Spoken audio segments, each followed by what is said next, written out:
الحمد لله رب العالمين نحمده ونستعينه ونؤمن به ونتوكل عليه ونعوذ بالله من شرور أنفسنا ومن سيئات أعمالنا من يهده الله فلا مضل له ومن يضلل فلن تجد له وليا مرشدا اللهم صل على محمد وعلى آل محمد كما صليت على إبراهيم وعلى آل إبراهيم إنك حميد مجيد اللهم بارك على محمد وعلى آل محمد كما باركت على إبراهيم وعلى آل إبراهيم إنك حميد مجيد أما بعد فإن خير الحديث كتاب الله وخير الهدي هدي محمد صلى الله عليه وسلم وشر الأمور محدثاتها وكل محدثة بدعة وكل بدعة ضلالة وكل ضلالة في النار يا أيها الذين آمنوا اتقوا الله حق تقاته ولا تموتن إلا وأنتم مسلمون الله أكبر الله أكبر الله أكبر لا إله إلا الله الله أكبر الله أكبر الله أكبر ولله الحمد. പ്രിയപ്പെട്ട സത്യവിശ്വാസികളെ, വിശ്വാസിനികളെ, അല്ലാഹു സുബ്ഹാനഹു തആലയുടെ ആജ്ഞാനിർദ്ദേശങ്ങൾ ജീവിതത്തിന്റെ എല്ലാ മേഖലകളിലും പാലിക്കണമെന്ന് ഉണർത്തുകയാണ്, ഓർമ്മപ്പെടുത്തുകയാണ്. റഹ്മാനായ റബ്ബ് നമ്മുടെ ഈ കൂടിച്ചേരൽ ഉഖ്റവിയായ ലോകത്ത് ഏറെ നന്മകൾ ലഭിക്കുന്ന അമലുകളിൽ ഉൾപ്പെടുത്തി അനുഗ്രഹിക്കുമാറാകട്ടെ.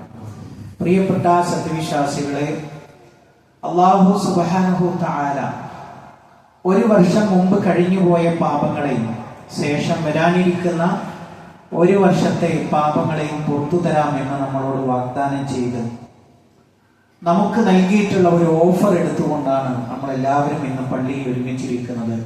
നമ്മൾ ദുൽഹിജ്ജ 9 അന്നുള്ള നോമ്പെടുത്ത് ഈ ഒരു പുണ്യം പ്രതീക്ഷിച്ചിട്ടാണ് നമ്മളിവിടെ വന്നെത്തിച്ചേർന്നിട്ടുള്ളത്. റഹ്മാനായ റബ്ബ് നമ്മളിൽ നിന്നത് കബൂൽ ചെയ്യുമാറാകട്ടെ. പ്രിയപ്പെട്ട സത്യവിശ്വാസികളെ, നമ്മുടെ സഹോദരങ്ങൾ അവര് ഹജ്ജിന്റെ ഏകദേശമുള്ള ഒരു പരിസമാപ്തിയിലേക്ക് വന്നുകൊണ്ടിരിക്കുകയാണ്. ഇന്നത്തെ ഒരു ജംറകളിൽ ഏറി കഴിയുന്നതോടുകൂടി അവിടെ അവരുടെ തൽബിയത്ത് അവസാനിക്കും. അതേപോലെ തന്നെ അതിൽ നിന്ന് തഹല്ലുലാകും. ഇഹ്റാമിന്റെ വസ്ത്രങ്ങൾ മാറ്റി അവർക്ക് സാധാരണ വസ്ത്രം ധരിക്കേണ്ടുന്ന ഒരു അവസ്ഥയിലേക്ക് അവർ എത്തിച്ചേർന്നിരിക്കുകയാണ്. അതേപോലെ തന്നെ അറവ് നടത്തുകയും തവാഫ് പൂർത്തിയാക്കുകയും ചെയ്യേണ്ടുന്ന ആ ഒരു സാഹചര്യത്തിലേക്ക് അവർ എത്തി നിൽക്കും. ഏകദേശം പരിശുദ്ധ ഹജ്ജ് കർമ്മത്തിന്റെ അവസാനങ്ങളിലേക്ക് എത്തി നിൽക്കുകയാണ് നമ്മുടെ ഹറമിലുള്ള സഹോദരങ്ങൾ. അവരെ സംബന്ധിച്ചിടത്തോളം ഹജ്ജുൻ മബ്റൂർ ലൈസ ലഹു ജസാഉൻ ഇല്ലൽ ജന്ന, മബ്റൂറായ മഖ്ബൂലായ ഹജ്ജിന് സ്വർഗമല്ലാതെ പ്രതിഫലമില്ല എന്ന് അള്ളാഹു ഓഫർ നൽകിയിട്ടുള്ള ഒരു പരിശുദ്ധമായ ഒരു കർമ്മത്തിലാണ് അവർ ഒരുമിച്ച് കൂടിയിട്ടുള്ളത്. നമ്മളും ദുൽഹിജ്ജ് 1 പറന്നത് മുതൽ അയ്യാമത്തെ ശരീരത്തിന്റെ നാള് വരെ അല്ലാഹു സുബ്ഹാനഹു തആല നിശ്ചയിച്ചിട്ടുള്ള ഒരുപാട് അമല് സാലിഹാത്തുകൾ ചെയ്ത് അവനെ സംതൃപ്തിപ്പെടുത്താനുള്ള അവസരങ്ങളിലൂടെയാണ് നമ്മൾ കടന്നു പോകുന്നത്. നാളെ ഇൻഷാ അല്ലാഹ് അല്ലാഹു നമുക്ക് തൗഫീഖ് നൽകുകയാണെങ്കിൽ നമ്മൾ ഈദ് മുസല്ലയിൽ നിന്ന് പിരിഞ്ഞതിന് ശേഷം അല്ലാഹുവിന് ഏറ്റവും ഇഷ്ടമുള്ള അവന്റെ പേരിൽ അറുക്കുക എന്ന് പറയുന്ന ഒരു ബലികർമ്മത്തിലേക്ക് കൂടി നമ്മൾ പ്രവേശിക്കാനിരിക്കുകയാണ്. അള്ളാഹു നമ്മളിൽ നിന്ന് സ്വീകരിക്കുമാറാകട്ടെ. പ്രിയപ്പെട്ടവരെ, ഈ ഒരു അവസരത്തിൽ ഓർമ്മപ്പെടുത്താനുള്ളത്, അള്ളാഹുവിനെ കുറിച്ചുള്ള ദിക്റുകളിലും അള്ളാഹുവിനെ കുറിച്ചുള്ള തക്ബീറുകളിലും നമുക്ക് ഉപാധികളില്ലാതെ ദുൽഹിജ്ജ പറന്നത് മുതൽ എപ്പോഴും നമുക്ക് തക്ബീറുകൾ ചെല്ലാം. എന്നാൽ ഉപാധി വെച്ചുകൊണ്ട് അറഫയുടെ സുബ്ഹ് മുതൽ അയ്യാമത്തെ ശരീരത്തിന്റെ അസ്തമയം വരെ, അഥവാ ചൊവ്വാഴ്ച അസ്തമയം വരെ ഓരോ ഭക്തുകൾക്കും നമുക്ക് തക്ബീറുകൾ ചൊല്ലേണ്ടതായിട്ടുണ്ട്. നമുക്ക് ഉപാധികളില്ലാതെ ഏത് സമയത്തും നമുക്ക് എന്ത് ചെയ്യാം? തക്ബീറുകൾ ചെല്ലാം എന്ന കാര്യം കൂടി സാന്ദർഭികമായി സൂചിപ്പിക്കുകയാണ്. അങ്ങനെ ഏതൊരു അവസരത്തിലും അള്ളാഹുവിലേക്ക് അടുക്കാനുള്ള ഓരോ സാഹചര്യങ്ങളെയും പഠിക്കുകയും മനസ്സിലാക്കുകയും അറിയുവാൻ ശ്രമിക്കുകയും ചെയ്യുന്ന വ്യക്തികൾ എന്നുള്ള നിലക്ക് ചില സന്ദർഭങ്ങളെ പരിചയപ്പെടുത്താനാണ് ആഗ്രഹിക്കുന്നത്. അല്ലാഹു സുബ്ഹാനഹു തആല എണ്ണത്തിൽ വളരെ നിസ്സാരമെന്ന് പഠിപ്പിക്കുകയും എന്നാൽ വണ്ണത്തിൽ കൂലി കിട്ടുന്ന ആ ഒരു കാര്യത്തിൽ വമ്പിച്ച പ്രതിഫലങ്ങൾ നമുക്ക് ഓഫർ ചെയ്യുകയും ചെയ്തിട്ടുള്ള ചില അമലുകളെയാണ് പരിചയപ്പെടുത്തുന്നത്. അതിൽ ഒന്നാമത്തെ ഒരു കാര്യം എന്ന് പറയുന്നത്, പ്രിയപ്പെട്ടവരെ, മഹാനായ റസൂലുള്ളാഹി സ്വല്ലല്ലാഹു അലൈഹി വസല്ലമ നമുക്ക് പഠിപ്പിക്കുകയുണ്ടായി. ഒരാൾക്കൊരു പ്രഭാതം കിട്ടിക്കഴിഞ്ഞാൽ അയാളുടെ അസ്ഥികൾക്ക് സമാനമായി അയാൾ സ്വതക്ക കൊടുക്കണം. ഏകദേശം ഒരു 360ഓളം അസ്ഥികളുണ്ട് നമ്മുടെ ശരീരത്തിൽ എന്നുള്ളതാണ്. അപ്പൊ അതിന് മിനിമം 360 സ്വതക്കകൾ അവർ കൊടുക്കണം. അത് നമ്മുടെ ഒരു കടമയിൽപ്പെട്ടതാണ്.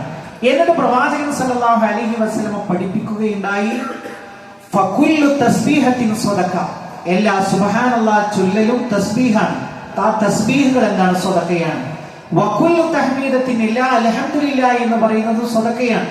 വകുല്ലു തഹ്ലീലത്തിൻ, എല്ലാ ലാ ഇലാഹ ഇല്ലല്ലാഹ് എന്ന് പറയുന്നതും സ്വതക്കയാണ്.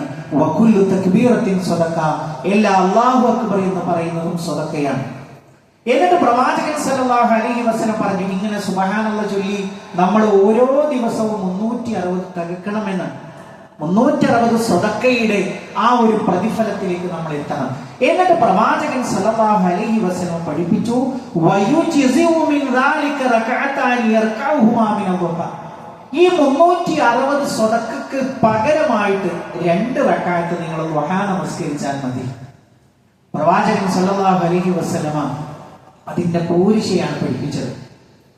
നമ്മളൊന്ന് ആലോചിച്ച് നോക്കൂ, 2 റകഅത്ത് നമ്മൾ നിസ്കരിക്കുക വഴി 360 സ്വതക്കകൾക്ക് പകരമാണ് എന്ന് ഹബീബായ റസൂലുള്ളാഹി സ്വല്ലല്ലാഹു അലൈഹി വസല്ലം പഠിപ്പിക്കുമ്പോൾ ഈ 360 സ്വതക്കയുടെ പ്രത്യേകത എന്താണ്? നമ്മുടെ അസ്ഥികൾക്ക് സമാനമായിട്ട് നമ്മൾ സ്വതക്ക ചെയ്യണം എന്നുള്ളതാണ് നമ്മളോട് പഠിപ്പിക്കപ്പെട്ടിട്ടുള്ളത്. അപ്പോ ഞാൻ പറഞ്ഞു വന്നത്, പ്രിയപ്പെട്ടവരെ, ദുഹാ നമസ്കാരത്തിന്റെ പ്രത്യേകതയെ കുറിച്ചാണ് പറഞ്ഞത്. സൂര്യൻ ഉദിച്ചുയർന്ന് അത് മുതൽ ആ ഒരു ദുഹറിന്റെ സമയത്തിന്റെ തൊട്ടു മുമ്പ് വരെ ഹദീസുകളിൽ കാണാൻ കഴിയുന്നത്, ഈ ഒട്ടക കുട്ടികൾ മണൽപ്പരപ്പിൽ അങ്ങനെ വിശ്രമിക്കും. അങ്ങനെ അവൻ വെയിലിന്റെ ചൂടേറ്റ് കഴിഞ്ഞാൽ അവർ അസ്വസ്ഥത കാണിക്കാൻ തുടങ്ങും. ആ വെയിലിന്റെ ചൂടേൽക്കുക എന്ന് പറഞ്ഞാൽ ഒരു അസ്വസ്ഥതപ്പെടുത്തുന്ന ചൂട് എത്തുന്നത് വരെ അവരവിടെ തന്നെ ആ മണൽപ്പരപ്പിൽ വിശ്രമിക്കും എന്നുള്ളതാണ്. അപ്പൊ പ്രവാചകൻ സല്ലല്ലാഹു അലൈഹി വസല്ലം ദുഹാ നമസ്കാരത്തിന്റെ അവസാനം വിശദീകരിച്ച കൂട്ടത്തിൽ പറഞ്ഞത് എന്താണ്? ഒട്ടക കുട്ടികൾ മണൽപ്പരപ്പിൽ കിടന്ന് അസ്വസ്ഥത കാണിക്കുന്ന ആ സമയം വരെ നിങ്ങൾക്ക് ദുഹാ നമസ്കരിക്കാം. ഏതു മുതൽ? സൂര്യൻ ഉദിച്ചുയർന്നത് മുതൽ എന്ന് പ്രവാചകൻ സല്ലല്ലാഹു അലൈഹി വസല്ലം പഠിപ്പിക്കുകയാണ്. വമ്പിച്ച ശ്രേഷ്ഠതയാണ് അതിനുള്ളത്. അതുകൊണ്ടാണ് ഒന്നാമതായി ആ ഒരു പുണ്യത്തെ കുറിച്ച് നമ്മൾ പഠിപ്പിച്ചത്. പ്രിയപ്പെട്ടവരെ, അത് നമ്മുടെ ജീവിതത്തിന്റെ ഭാഗമാക്കാൻ നമ്മൾ പ്രത്യേകം ശ്രദ്ധിക്കണം എന്നതാണ് ഓർമ്മപ്പെടുത്താനുള്ളത്. രണ്ടാമത്തെ ഒരു കാര്യം എന്ന് പറയുന്നത്, പ്രിയപ്പെട്ടവരെ, അള്ളാഹുവിന്റെ മാർഗത്തിൽ നോമ്പെടുക്കുന്നത്, നമ്മൾ ഇന്ന് എടുത്തിരിക്കുന്ന ഈ ഒരു പട്ടിണിയുടെ പ്രതിഫലം എത്രയാണ്? നമ്മളൊന്ന് ആലോചിച്ച് നോക്കൂ. മൻ സ്വാമ യൗമൻ ഫീ സബീലില്ലാഹ്, അള്ളാഹുവിന്റെ മാർഗത്തിൽ ഒരു ദിവസം ഒരാൾ നോമ്പെടുത്താൽ ബഅദല്ലാഹു വജ്ഹഹു അനിന്നാരി 70 ഖരീഫ, അള്ളാഹു അവന്റെ മുഖത്തെ 70 വർഷത്തെ വഴിദൂരം, ഒരാൾ 70 കൊല്ലം രാവും പകലും നടന്നെത്തുന്ന ദൂരം എത്രയുണ്ടോ ആ ദൂരം അയാൾ നരകത്തിൽ നിന്ന് അകറ്റിക്കളയുന്നതാണ് എന്ന് പ്രവാചകൻ സല്ലല്ലാഹു അലൈഹി വസല്ലം നമ്മളെ പഠിപ്പിക്കുകയാണ്. അള്ളാഹ്ക്ക് ഇഷ്ടമാണ് അവന് വേണ്ടി പട്ടിണി കിടക്കുക എന്ന് പറയുന്നത്. നമ്മൾ ആലോചിച്ച് നോക്കൂ, ജീവിതത്തിൽ എത്ര അവസരങ്ങൾ കഴിഞ്ഞുപോയി. എല്ലാ തിങ്കളാഴ്ചയും നമുക്കതിന് അവസരമുണ്ട്, എല്ലാ വ്യാഴാഴ്ചയും നമുക്കതിന് അവസരമുണ്ട്. അതേപോലെ തന്നെ എല്ലാ അറബി മാസത്തിൽ അയ്യാമുൽ ബീൽ എന്ന് പറയുന്ന 11, 12, 13 ദിവസങ്ങൾ, എല്ലാ അറബി മാസത്തിലും 3 ദിവസം നമുക്കതിന് അവസരമുണ്ട്. നമ്മൾ പ്രയോജനപ്പെടുത്തുന്നുണ്ടോ എന്നുള്ളതാണ് ആലോചിക്കേണ്ടത്. ഒരു നോമ്പ് അല്ലാഹു കബൂൽ ചെയ്താൽ അതിന്റെ മിനിമം പ്രതിഫലമാണ് പറഞ്ഞത്. 70 കൊല്ലത്തെ വഴിദൂരം അള്ളാഹു അവന്റെ മുഖത്ത് നരകത്തിൽ നിന്ന് അകറ്റുമെന്നാണ് ഹബീബുനാ റസൂലുള്ളാഹി സ്വല്ലല്ലാഹു അലൈഹി വസല്ലം നമ്മളെ പഠിപ്പിച്ചത്. രണ്ടാമത്തെ കാര്യം അതാണ്. ഇനി മൂന്നാമത്തെ ഒരു കാര്യം എന്ന് പറയുന്നത്, മഹാനായ റസൂലുള്ളാഹി സ്വല്ലല്ലാഹു അലൈഹി വസല്ലം പഠിപ്പിക്കുകയാണ്, അസ്സാഇ അലൽ അർമിലത്തി വൽ മിസ്കീൻ, വിധവയുടെയും അഗതികളുടെയും വിഷയത്തിൽ പരിശ്രമിക്കുന്നവൻ. പ്രത്യേകം ശ്രദ്ധിക്കുക, രണ്ടാളുകളെ സംബന്ധിച്ചിടത്തോളം ഒരു ആലംബവും ഇല്ലാത്ത, ഒരു ആശ്രയവും ഇല്ലാത്ത ആളുകളാണ്. എത്രയെത്ര ആളുകളുണ്ട് അങ്ങേയറ്റം സാമ്പത്തികമായ പരാധീനതയാൽ കഷ്ടപ്പെടുന്ന ആളുകൾ, എത്ര ആളുകളുണ്ട്. അതേപോലെ തന്നെ ഇതേപോലെ തന്നെ ഒരു അവസ്ഥയാണ് ഒരു വിധവയായി മാറുന്ന ഒരു സാഹചര്യം. ഭർത്താവ് നഷ്ടപ്പെട്ടു, ഏത് സാഹചര്യത്തിലും സംഭവിക്കാറ്. അപ്പൊ ഇവരുടെ രണ്ടുപേരുടെയും കാര്യത്തിൽ ഇവരുടെ നന്മക്ക് വേണ്ടി പരിശ്രമിക്കുക എന്ന് പറയുന്നത് കൽ മുജാഹിദി ഫീ സബീലില്ലാഹ്, അള്ളാഹുവിന്റെ മാർഗത്തിൽ ജിഹാദ് നടത്തുന്നതിന് തുല്യമാണ് എന്നാണ്. അതല്ലെങ്കിൽ അവിൽ ഖായിമിൽ ലൈൽ, രാത്രി മുഴുവൻ എഴുന്നേറ്റ് നമസ്കരിക്കുന്നതിന് തുല്യമാണ്. അതുമല്ലെങ്കിലോ അസ്വായിമി അന്നഹാർ, പകൽ മുഴുവൻ നോമ്പെടുക്കുന്നതിന്റെ പ്രതിഫലമാണ്. ഈ രണ്ട് കൂട്ടരുടെ വിഷയത്തിൽ നിങ്ങൾ കാണിക്കുന്ന പരിശ്രമത്തിന് അല്ലാഹു പ്രതിഫലമായി നൽകുന്നത് എന്ന് പറയുന്നത്. പ്രിയപ്പെട്ടവരെ, ഉമ്മ വഴിക്കുള്ള കുടുംബങ്ങളിൽ, ഉപ്പ വഴിക്കുള്ള കുടുംബങ്ങളിലൊക്കെ നമ്മളൊന്നിങ്ങനെ ഇറങ്ങി നോക്കിയാൽ, നമ്മളൊരു കുടുംബ വിസിറ്റിലൊക്കെ നമ്മളിങ്ങനെ പരിചയപ്പെടുമ്പോൾ നമുക്ക് അവരുടെ മുഖങ്ങൾ നമുക്ക് മനസ്സിലാക്കാൻ കഴിയും. ദാരിദ്ര്യം അത് വല്ലാത്ത ഒരു പരീക്ഷണം തന്നെയാണ്. അള്ളാഹുവിന്റെ പ്രവാചകൻ സല്ലല്ലാഹു അലൈഹി വസല്ലമ, ആ പ്രവാചകൻ എല്ലാ പ്രഭാതത്തിലും ദുആ ചെയ്യാറുണ്ട്, അല്ലാഹുമ്മ ഇന്നി അഊദു ബിക മിനൽ ഫഖർ, അല്ലാഹുവേ ദാരിദ്ര്യത്തിൽ നിന്ന് നിന്നോട് ഞാൻ കാവലിനെ ചോദിക്കുന്നു എന്നുള്ളത്. ഒരു മനുഷ്യനെ എല്ലാതും തകർത്ത് കളയുന്ന ഒരു അവസ്ഥയാണത്. അതേപോലെ തന്നെയാണ് പറക്കമുറ്റാത്ത കുട്ടികളെ ഏൽപ്പിച്ചുകൊണ്ട് ഭർത്താവ് മരണപ്പെട്ടു പോവുക. എന്തായിരിക്കും അവരുടെ അവസ്ഥ? പറക്കാൻ നല്ല വീടുണ്ട്, സമ്പത്തുണ്ട്, പക്ഷേ ജീവിതം മുന്നോട്ട് കൊണ്ടുപോകണമെന്നുള്ള ഒരു അവസ്ഥ ആലോചിച്ച് നോക്കൂ. അപ്പൊ ഈ രണ്ട് കാര്യങ്ങൾ പ്രവാചകൻ സല്ലല്ലാഹു അലൈഹി വസല്ലം എടുത്തു പറഞ്ഞത് ജിഹാദിന് തുല്യമാണ്. അതേപോലെ തന്നെ രാത്രി മുഴുവൻ നമസ്കരിക്കുന്നതിന് തുല്യമാണ്, പകൽ മുഴുവൻ നോമ്പെടുക്കുന്നതിന് തുല്യമാണ് എന്ന് പ്രവാചകൻ സല്ലല്ലാഹു അലൈഹി വസല്ലം പഠിപ്പിക്കുകയുണ്ടായി. ഇതാണ് മൂന്നാമത്തെ കാര്യം. അതേപോലെ തന്നെ നാലാമത്തെ ഒരു കാര്യം പ്രവാചകൻ സല്ലല്ലാഹു അലൈഹി വസല്ലം നമ്മളെ പഠിപ്പിക്കുന്നത്, മൻ സ്വല്ലാ 12 റകഅതൻ ഫീ യൗമിൻ വലൈല, ഒരാള് രാത്രിയും പകലുമായി 12 റകഅത്ത് നമസ്കരിക്കുന്നു, ബുനിയ ലഹു ബിഹിന്ന ബൈത്തുൻ ഫിൽ ജന്ന, അത് കാരണമായി അയാൾക്ക് സ്വർഗ്ഗത്തിൽ അല്ലാഹു ഒരു വീട് ഉണ്ടാക്കി കൊടുക്കുന്നു. അല്ലാഹു ഒരു വീട് സ്വർഗ്ഗത്തിൽ ഉണ്ടാക്കി കൊടുക്കുന്നു. എന്നിട്ട് പ്രവാചകൻ സല്ലല്ലാഹു അലൈഹി വസല്ലം റിവായത്തിൽ തന്നെ പറഞ്ഞു, തതവ്വുഅൻ, അത് നിർബന്ധമല്ല. 12 റകഅത്ത് നമസ്കരിക്കുക എന്നത് ഐച്ഛികമാണ്, വേണമെങ്കിൽ ചെയ്താൽ മതി. പക്ഷെ അത് ഒരാള് ദായിമായി ചെയ്താൽ അവൻ സ്വർഗ്ഗത്തിൽ ഒരു വീടുണ്ട്. എന്നിട്ട് പ്രവാചകൻ സല്ലല്ലാഹു അലൈഹി വസല്ലം അത് എണ്ണി പറഞ്ഞു, അർബഅൻ ഖബ്ല ദുഹർ, ദുഹറിന് മുമ്പ് 4 റകഅത്ത് നമസ്കരിക്കുക. ഈ രണ്ടായിട്ടോ അതല്ലെങ്കിൽ ഒന്നിച്ചോ നമസ്കരിക്കാം. അത് കഴിഞ്ഞാൽ 4 റകഅത്ത് ദുഹറിന് മുമ്പ്, വറകഅത്തൈനി ബഅദഹ, ദുഹറിന് ശേഷം 2, അപ്പൊ 6 റകഅത്ത് അവിടെ കഴിഞ്ഞു. വറകഅത്തൈനി ബഅദൽ മഗ്രിബ്, പിന്നീട് അസറിനില്ല, പിന്നീട് വരുന്നത് മഗ്രിബ് നമസ്കാരത്തിന് ശേഷം 2 റകഅത്ത്, പിന്നീടോ വറകഅത്തൈനി ബഅദൽ ഇശാ, ഇശാ നമസ്കാരത്തിന് ശേഷം 2, വറകഅത്തൈനി ഖബ്ല സ്വലാത്തിൽ ഫജ്ർ, ഫജ്റിന്റെ മുമ്പ് 2 റകഅത്ത്. ഇങ്ങനെ ഒരാള് 12 റകഅത്ത് നമസ്കാരം അത് വിടാതെ, അത് ഒന്നും നഷ്ടപ്പെടാതെ അത് ദായിമായി കൊണ്ട് നടന്നാൽ ബനല്ലാഹു ബൈതൻ ഫിൽ ജന്ന, സ്വർഗ്ഗത്തിൽ അവനൊരു വീടുണ്ട് എന്ന് ഹബീബുനാ റസൂലുള്ളാഹി സ്വല്ലല്ലാഹു അലൈഹി വസല്ലം നമ്മളെ പഠിപ്പിക്കുകയാണ്. ഇതാണ് നാലാമത്തെ കാര്യം. അഞ്ചാമത്തെ ഒരു കാര്യം എന്ന് പറയുന്നത് പ്രവാചകൻ സല്ലല്ലാഹു അലൈഹി വസല്ലം നമ്മളെ പഠിപ്പിക്കുകയാണ്. പ്രിയപ്പെട്ടവരെ, അന വകാഫിൽ യതീമി ഫിൽ ജന്നതി ഹകദ, ഞാനും യതീമിനെ പരിപാലിക്കുന്നവനും സ്വർഗ്ഗത്തിൽ ഇപ്രകാരമാണ്.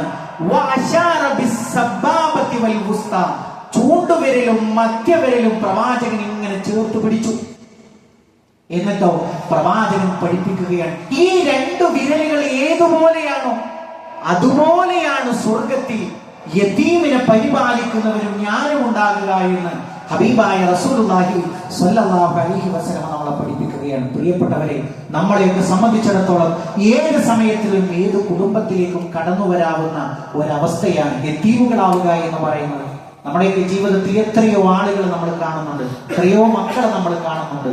അവർ അനാഥരായി പോകരുത്. ഈ ഉമ്മത്തിന്റെ കൈകളിൽ അവർ സുരക്ഷിതത്വമുള്ളവരായി മാറണം എന്നുള്ളതാണ് ദീനുൽ ഇസ്ലാം നമ്മളെ കൽപ്പിക്കുന്നത്. അതോടൊപ്പം അവസാനിപ്പിക്കുമ്പോൾ ഒരൊറ്റ കാര്യം കൂടി പറയട്ടെ. മഹാനായ റസൂലുള്ളാഹി സ്വല്ലല്ലാഹു അലൈഹി വസല്ലമയോട് ഒരു സഹാബി വന്നിട്ട് പറയണ, യാ റസൂലല്ലാഹ് ഇന്ന ശറാഇഅൽ ഇസ്ലാമി ഖദ് അക്സറത അലയ്യ. അല്ലാഹുവിന്റെ റസൂലേ, ഈ ദീനിലെ ഓരോ കാര്യങ്ങളും അത് കേൾക്കുമ്പോൾ കുറെ നിർബന്ധമായതുണ്ട്, കുറെ ഐച്ഛികമായതുണ്ട്. അപ്പൊ എനിക്കത് വലിയ ഭാരമായിട്ട് തോന്നുന്നു. അതിനർത്ഥം ഇതൊന്നും നിർവഹിക്കില്ല എന്ന അർത്ഥത്തിലല്ല. എന്നിട്ട് അദ്ദേഹം ചോദിക്കുന്നത് എന്താണ്? ഫദുല്ലനി അലാ ശൈഇൻ തമസ്സകു ബിഹി.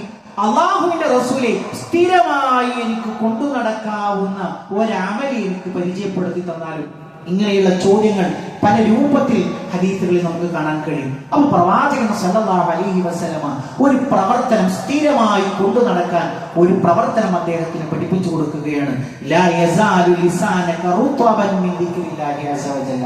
സദാസമയവും അല്ലാഹുവിനെ കുറിച്ചുള്ള ദിക്റിനാൽ നിന്റെ നാവ് നനവുള്ളതായി തീരട്ടെ എന്ന് ഹബീബായ റസൂലുള്ളാഹി സ്വല്ലല്ലാഹു അലൈഹി വസല്ലം പഠിപ്പിക്കുകയാണ്. പ്രിയപ്പെട്ടവരെ, എത്രയെത്ര ദിക്റുകളുണ്ട്.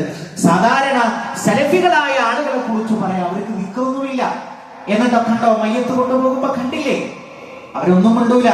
ഏതെങ്കിലും ഒരു മൃഗത്തെ ഒരു കുഴിയിലേക്ക് ഇറക്കുന്നത് പോലെ മയ്യത്ത് ഇറക്കി വരുന്നത് കാരണം. പ്രിയപ്പെട്ടവരെ, നമുക്കാണ് ദിക്റുകൾ കൂടുതലുള്ളത്. എന്നാലോ പ്രവാചകൻ സല്ലല്ലാഹു അലൈഹി വസല്ലം അത് എങ്ങനെയാണോ ചൊല്ലിയത് അതിലാണ് നിർബന്ധമുള്ളത്. ആ പ്രവാചകൻ സല്ലല്ലാഹു അലൈഹി വസല്ലം അന്ന് എന്തൊന്ന് ദീനാക്കിയോ അതേ ഇന്നും ദീനാവും. നമ്മുടെ വക കൂട്ടിച്ചേർക്കാൻ കഴിയില്ല. അന്ന് പ്രവാചകൻ സല്ലല്ലാഹു അലൈഹി വസല്ലം ഫർള് നമസ്കാരം കഴിഞ്ഞാൽ സ്ത്രീകൾ പിന്നിലില്ലെങ്കിൽ പ്രവാചകൻ അവിടെ നിന്ന് മാറിയിരിക്കാറാണ് പതിവ്. സ്ത്രീകൾ ഉണ്ടെങ്കിലോ അവർ പിരിഞ്ഞു പോകുന്നത് വരെ, ആ ഒരു സമയം വരെ പ്രവാചകൻ അവർ അടങ്ങിക്കഴിയും. അത് ചെയ്യുമ്പോ ആ ഹബീബിനെ അവരെ സ്നേഹിക്കുന്നതിനാണ്. ദിക്റില്ലാത്തവരെന്ന് ആക്ഷേപിക്കുന്നതെങ്കിൽ അത് ഏറ്റെടുക്കാൻ നമ്മൾ റെഡിയാണ്.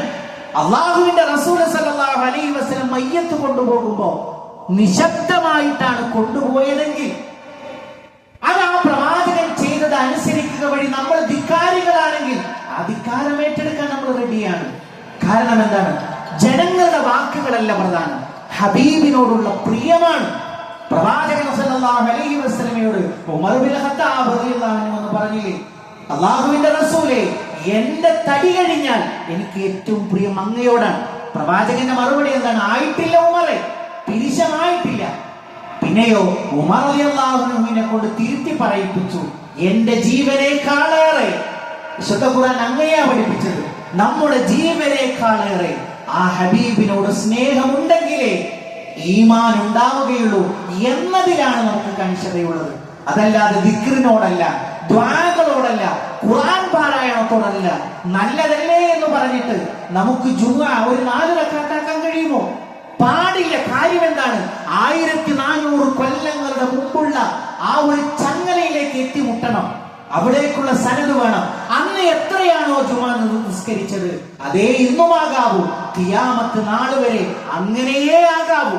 അതാണ് ദീൻ എന്ന് പറയുന്നത്. പ്രിയപ്പെട്ടവരെ, എത്രയെത്ര ദിക്റുകളുണ്ട്. നിങ്ങൾ നോക്കൂ, അല്ലാഹുവിന്റെ റസൂൽ സല്ലല്ലാഹു അലൈഹി വസല്ലം പഠിപ്പിക്കുന്നു, കലിമത്താനി ഖഫീഫത്താനി അലൽ ലിസാൻ. നമ്മൾ കേട്ടിട്ടുള്ളതാണ്, നാവുകൾക്ക് ലളിതമായത്, എന്നാലോ സഖീലത്താനി ഫിൽ മീസാൻ, തുലാസിൽ കനം തൂങ്ങുന്നത്.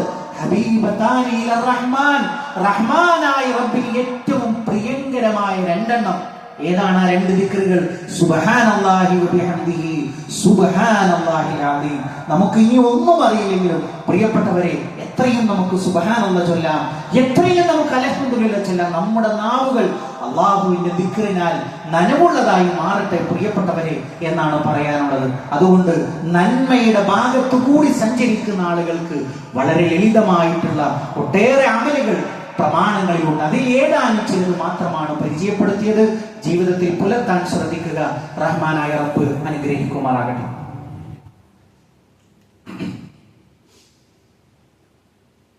അൽഹംദുലില്ലാഹ്, അൽഹംദുലില്ലാഹി റബ്ബിൽ ആലമീൻ, വസ്സലാത്തു വസ്സലാമു അലാ റസൂലിൽ അമീൻ, നബിയിനാ വഹബീബിനാ മുഹമ്മദിൻ സല്ലല്ലാഹു അലൈഹി വസല്ലം വഅലാ ആലിഹി വസഹ്ബിഹി അജ്മഈൻ. അമ്മാ ബഅദ്. പ്രിയപ്പെട്ട സത്യവിശ്വാസികളെ, വിശ്വാസികളെ, ഒരിക്കൽ കൂടി അള്ളാഹുവിന്റെ ആജ്ഞാനിർദ്ദേശങ്ങൾ ജീവിതത്തിന്റെ എല്ലാ മേഖലകളിലും പാലിക്കണമെന്ന് ഉണർത്തുകയാണ്, ഓർമ്മപ്പെടുത്തുകയാണ്. ഒരു വലിയൊരു ആഘോഷത്തിന്റെ തൊട്ടു മുമ്പിലാണ് നമ്മളുള്ളത്. ഹാജിമാരല്ലാത്ത എല്ലാ ആളുകളും ദുൽഹിജ്ജ 10-ന്റെ അന്ന് ഈദ് ആഘോഷിക്കുകയാണ് ചെയ്യുക. അപ്പൊ നമ്മളെ സംബന്ധിച്ചിടത്തോളം ആഘോഷം എന്നതിനോടൊപ്പം അതൊരു ഇബാദത്ത് കൂടിയാണ്. അത് എങ്ങനെ ആഘോഷിക്കണം എന്ന് പഠിപ്പിക്കപ്പെട്ടിട്ടുണ്ട്. അതിൽ ഒന്നാമത്തെ ഒരു കാര്യം എന്ന് പറയുന്നത് പ്രവാചകൻ സല്ലല്ലാഹു അലൈഹി വസല്ലം പറഞ്ഞു, അന്ന് കുളിക്കണം, അതേപോലെ തന്നെ സുഗന്ധം ഉപയോഗിക്കണം. സ്ത്രീകൾ എന്ത് ചെയ്യരുത്, അവർ പരപുരുഷന്മാർക്ക് അത് ആസ്വദിക്കാൻ തക്ക രൂപത്തിൽ അത് ചെയ്യാൻ പാടില്ല. അതേപോലെ തന്നെ ഉള്ളതിൽ വെച്ച് ഏറ്റവും നല്ല വസ്ത്രം അവർ ധരിക്കുകയും വേണം എന്ന് പ്രവാചകൻ സല്ലല്ലാഹു അലൈഹി വസല്ലം പഠിപ്പിക്കുകയുണ്ടായി. മാത്രമല്ല, പ്രവാചകൻ പെരുന്നാളിന് ധരിക്കാൻ, അതേപോലെ തന്നെ ജുമുഅക്ക് ധരിക്കാൻ പിന്നെ മാത്രമായി പ്രത്യേകമായ വസ്ത്രം ഉണ്ടായിരുന്നു എന്ന് കൂടി ഹദീസിൽ നമുക്ക് കാണാൻ കഴിയും. അതേപോലെ തന്നെ പ്രവാചകൻ സല്ലല്ലാഹു അലൈഹി വസല്ലമയുടെ മറ്റൊരു പ്രത്യേകതയാണ്, പ്രവാചകൻ മുസല്ലയിലേക്ക് പുറപ്പെടുന്നതിന് മുമ്പ് ഈദുൽ ഫിത്റിനെ കുറിച്ചാണ് പറയുന്നത്. അന്ന് എന്ത് ചെയ്യും, ഭക്ഷണം കഴിച്ചിട്ടാണ്, ഒരു 1-2 തമ്രാത്ത് കാരക്കകൾ കഴിച്ചിട്ടാണ് പ്രവാചകൻ മുസല്ലയിലേക്ക് പുറപ്പെടുക. എന്നാലോ അദ്ഹയുടെ അഥവാ നമ്മൾ ആഘോഷിക്കാൻ പോകുന്ന ഇൻഷാ അല്ലാഹ് തൗഫീഖ് ഉണ്ടെങ്കിൽ നമ്മൾ ആഘോഷിക്കാൻ പോകുന്ന ഈദുൽ അദ്ഹയിൽ പ്രവാചകൻ ഭക്ഷണം കഴിക്കാതെയാണ് മുസല്ലയിലേക്ക് പോവുക. അത് ഈദ് കഴിച്ചതിന് ശേഷം, മുസല്ല കഴിഞ്ഞതിന് ശേഷമാണ് പ്രവാചകൻ സല്ലല്ലാഹു അലൈഹി വസല്ലമ ഉദ്ഹിയ്യത്തിന്റെ മാംസത്തിൽ നിന്നാണ് അത് അന്ന് അറുത്ത് അത് പാചകം ചെയ്ത് അതിൽ നിന്നാണ് പ്രവാചകൻ കഴിച്ചിരുന്നത് എന്ന് നമുക്ക് കാണാൻ കഴിയും. മൂന്നാമത്തെ ഒരു കാര്യം, പ്രിയപ്പെട്ടവരെ, എല്ലാവരെയും കൊണ്ട് മുസല്ലയിലേക്ക് വരിക. അന്ന് ഹൈലുകാരി വരണം, അതേപോലെ തന്നെ കുട്ടികൾ വരണം, സ്ത്രീകൾ വരണം. അവർക്കൊക്കെയുമുള്ള സൗകര്യങ്ങൾ നമ്മുടെ പള്ളി ഭാരവാഹികൾ ഒരുക്കണം. അന്ന് മുസ്ലിങ്ങളുടെ ആഘോഷമാണ്. അവർക്കെല്ലാവർക്കും ഇപ്പൊ ഹൈലുകാരിക്ക് പള്ളിയിൽ കയറാൻ കഴിയില്ലല്ലോ. അപ്പൊ പള്ളിയിലല്ല അത് നടത്തുക എന്നുള്ളതാണ് പ്രവാചകൻ സല്ലല്ലാഹു അലൈഹി വസല്ലമയുടെ ആ ഒരു ഹദീസിൽ നിന്ന് മനസ്സിലാകുന്നത്. ഇവർക്കെല്ലാവർക്കും സമ്മേളിക്കാൻ പറ്റുന്ന ഒരു സ്ഥലമാണ് അത് നമ്മൾ തിരഞ്ഞെടുക്കണം. അവർ നമസ്കാരത്തിൽ നിന്ന് ഹൈലുകാരികൾ അവർ വേറിട്ട് നിൽക്കണം. അവരെന്തിനാ വരുന്നത്? മുസ്ലിമീങ്ങൾക്ക് വേണ്ടിയുള്ള പ്രത്യേകമായ ദുആ അവിടെ നടക്കും, അതിൽ അവർ പങ്കെടുക്കണം. അന്ന് മുസ്ലിമീങ്ങളുടെ ആ കൊച്ചു കുട്ടികൾ മുതൽ എല്ലാവരും വരട്ടെ. ഉമ്മമാരോട് പ്രത്യേകം പറയാനുള്ളത്, ഞാൻ നമസ്കരിക്കുമ്പോൾ എന്റെ കുട്ടി കരയില്ലേ, ഒരു ഭയപ്പാടും വേണ്ട. ഇസ്ലാം അത്രയും നിങ്ങളോട് ചേർന്ന് നിൽക്കുകയാണ്. നിങ്ങൾക്ക് കുട്ടികളെ കയ്യിലെടുത്ത് നിസ്കരിക്കാം. റുക്കൂയിലേക്ക് പോകുന്ന സമയത്ത്, സുജൂദിലേക്ക് പോകുന്ന സമയത്ത് താഴെ വെക്കാം. എന്നിട്ടോ പിന്നീട് ഖിയാമിലേക്ക് വരുമ്പോൾ എടുത്ത് കയ്യിൽ വെക്കാം. പ്രിയപ്പെട്ടവരെ, അത്രയും ലളിതമാണ്. അതുകൊണ്ട് അങ്ങനെ വിചാരിച്ചുകൊണ്ട് മാറി നിൽക്കരുത്. മക്കൾ ശല്യമാകുമെന്ന് വിചാരിച്ച് മാറ്റി നിർത്തി അവർ വരട്ടെ, അവർ ഓടട്ടെ. അവരോട് പറയണം, നമസ്കരിക്കുമ്പോൾ നിങ്ങൾ എന്ത് ചെയ്യാൻ പാടില്ല, മറ്റുള്ളവരെ ശല്യപ്പെടുത്താൻ പാടില്ല എന്ന് അവർക്ക് അദബ് പഠിപ്പിച്ചു കൊടുക്കാൻ കൂടി പറ്റുന്ന ഒരവസരമാണ് എന്ന് പ്രത്യേകമായിട്ട് സൂചിപ്പിക്കുകയാണ്. നാലാമത്തെ ഒരു കാര്യം പ്രിയപ്പെട്ടവരെ സൂചിപ്പിക്കാനുള്ളത്, അല്ലാഹുവിന്റെ റസൂൽ സല്ലല്ലാഹു അലൈഹി വസല്ലമ മുസല്ലയിലേക്ക് വരുമ്പോൾ ഒരു വഴിയിലൂടെ വരും, തിരിച്ചു പോകുന്നത് മറ്റൊരു വഴിയിലൂടെയായിരിക്കും. നമുക്ക് സാധിക്കുമെങ്കിൽ നമ്മൾ ചെയ്യേണ്ടുന്ന ഒരു സുന്നത്ത് കൂടിയാണ് എന്നുള്ളത് പ്രത്യേകം നമ്മൾ മനസ്സിലാക്കുക. അതേപോലെ തന്നെ പ്രവാചകൻ സല്ലല്ലാഹു അലൈഹി വസല്ലം മുസല്ലയിലേക്ക് വന്നിരുന്നത് തക്ബീറുകൾ ചൊല്ലിക്കൊണ്ടാണ്. അത് ഈദുൽ ഫിത്റിന് ഏതുവരെയാണ് അതിന്റെ സമയം? മുസല്ലയിലേക്ക് എത്തുന്നത് വരെ, അഥവാ ഇമാമ മിമ്പറിൽ പ്രവേശിച്ചാൽ അതിന്റെ സമയം, തക്ബീറിന്റെ സമയം അവസാനിച്ചു. എന്നാൽ ഈദുൽ അദ്ഹയുടെ തക്ബീർ ഏതുവരെ ചെല്ലാം? 13-ന്റെ അന്ന്, ദുൽഹിജ്ജ 13-ന്റെ അന്ന്, അഥവാ ഇനി വരാനിരിക്കുന്ന ചൊവ്വാഴ്ച അസ്തമയം വരെ നമ്മൾ മറന്നു പോകരുത്. അസ്തമയം വരെ നമ്മൾ തക്ബീർ ചൊല്ലേണ്ടതുണ്ട്.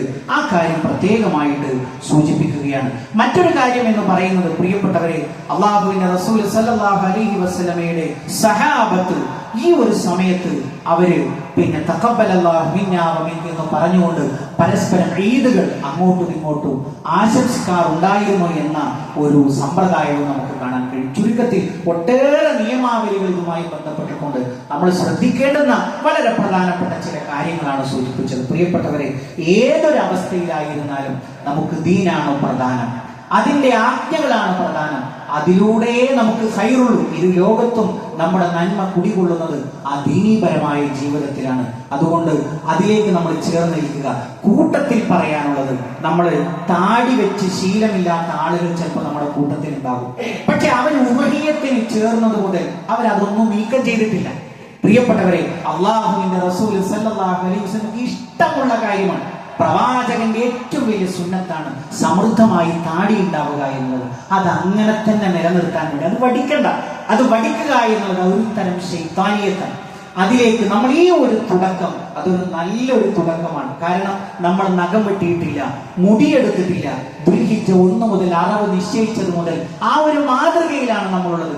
സഹാബത്തിന്റെ ചിത്രം എടുത്തു നോക്കൂ, അവരുടെ ആ ഒരു ചരിത്രം എടുത്തു നോക്കൂ. എല്ലാവരും താടിയില്ലാത്ത ഒരു സഹാബത്തിനെ നമുക്ക് കാണാൻ കഴിയില്ല. അതുകൊണ്ട് ഇതൊരു നല്ലൊരു തുടക്കമാണ്. അത് അങ്ങനെ തന്നെ നമ്മുടെ ശരീരത്തിൽ നിൽക്കട്ടെ. 24 മണിക്കൂറും നന്മ കിട്ടുന്ന, മലക്കുകളുടെ പ്രാർത്ഥന കിട്ടുന്ന, അതേപോലെ തന്നെ പ്രതിഫലം കിട്ടുന്ന ഒരു കാര്യം കൂടിയാണ് അത് അവിടെ നിൽക്കുക എന്നുള്ളത്. പ്രിയപ്പെട്ടവരെ, ഈ ഒരു ശരീരം 3 തുണികളിലായി കൊണ്ടുപോയി മണ്ണോട് ചേർത്ത് വെച്ച് കവിളിന്റെ ഭാഗത്തുള്ള തുണി മാറ്റി, ഇത് മണ്ണ് തിന്നാനുള്ളതാണ് നമ്മുടെ ശരീരം. അത് അള്ളാഹുവിന് കിട്ടുന്ന ഒരു അവസരത്തിന് പ്രയോജനപ്പെടുത്താൻ നമുക്ക് സാധിക്കുമെങ്കിൽ അതല്ലേ ജീവിതത്തിലെ ഏറ്റവും ധന്യമായ മുഹൂർത്തം. ആളുകളുടെ ആക്ഷേപമാണ് നീ ഭയപ്പെടുന്നതെങ്കിൽ, പ്രിയപ്പെട്ടവരെ, സ്വന്തം മക്കൾ പോലും നിന്നെ കാണരുതേ എന്ന് പറയുമ്പോ അല്ലാഹ് ദുനിയാവ് മുഴുവൻ ഞാൻ തരാം, എന്റെ ഉപ്പയെ എനിക്കൊന്ന് കാണിച്ചുകൊണ്ടാ, എന്റെ ഉമ്മയെ എനിക്കൊന്ന് കാണിച്ചുകൊണ്ടാ, അവരാണ് എന്നെ ഇങ്ങനെ ആക്കിയത് എന്ന് നീ പോറ്റി വളർത്തിയ മക്കൾ പോലും നിനക്കെതിരായി മാറുന്ന ഒരു വിചാരണ വരാനുണ്ട്, ഒരു മത്സര വരാനുണ്ട്. അതിനെ ഭയപ്പെടണം എന്നാണ് പറയാനുള്ളത്. പ്രിയപ്പെട്ടവരെ, അതുകൊണ്ട് ഈ ഒരു രൂപത്തിൽ അള്ളാഹുവിനോട് നിരന്തരമായി അവിടെ ഹാജിമാരും ചോദിക്കുന്നു. ഇന്നലെ അറഫയിൽ അവർ നിൽക്കുന്ന ചിത്രമൊക്കെ നമ്മൾ കണ്ടു. പ്രിയപ്പെട്ടവരെ, അള്ളാഹുവിനോട് ഇഷ്ടത്തോടുകൂടി ചോദിക്കേണ്ടുന്ന സന്ദർഭങ്ങളാണ് കടന്നു പോകുന്നത്. പരമാവധി പ്രയോജനപ്പെടുത്താൻ നമ്മൾ ശ്രദ്ധിക്കുക. റഹ്മാനായ റബ്ബ് ഇരു ലോകത്തും വിജയം വരിക്കുന്ന മുഅ്മിനീങ്ങളിൽ മുത്തഖീങ്ങളിൽ നമ്മളെ എല്ലാവരെയും ഉൾപ്പെടുത്തി അനുഗ്രഹിക്കുമാറാകട്ടെ. ഇതേപോലെ അവന്റെ ജന്നാത്തുൽ ഫിർദൗസിൽ ഒരുമിച്ചിരിക്കാനുള്ള ഭാഗ്യം നൽകി അള്ളാഹു നമ്മളെ ഓരോരുത്തരെയും അനുഗ്രഹിക്കുമാറാകട്ടെ. ഒരു കാര്യം പ്രത്യേകമായി സൂചിപ്പിക്കാനുള്ളത്, പ്രിയപ്പെട്ടവരെ, ഇന്ന് നമ്മുടെ പള്ളിയുടെ പരിപാലനത്തിനുള്ള കളക്ഷനാണ് സ്വീകരിക്കുന്നത്. എല്ലാവരും അകമഴിഞ്ഞുകൊണ്ട് അത് നിർവഹിക്കണമെന്ന് വളരെ നമ്മൾ ആത്മാർത്ഥതയോടുകൂടി അതിലേക്ക് സംഭാവന ചെയ്യണമെന്ന് ഉൾപ്പെടുത്തുകയാണ്. അതിലുള്ള ഫണ്ട് ഉപയോഗിച്ചിട്ടാണ് നമ്മുടെ ഈ പള്ളിയുടെ പരിപാലനം നടക്കുന്നത് എന്ന കാര്യം കൂടി പ്രത്യേകം സൂചിപ്പിക്കുകയാണ്. اللهم اغفر للمؤمنين والمؤمنات والمسلمين والمسلمات الأحياء منهم والأموات إنك مجيب الدعوات يا قاضي الحاجات. اللهم أجرنا من النار، اللهم أجرنا من النار. اللهم ربنا تقبل منا إنك أنت السميع العليم وتب علينا إنك أنت التواب الرحيم. آمين آمين برحمتك يا أرحم الراحمين. اللهم صل على محمد.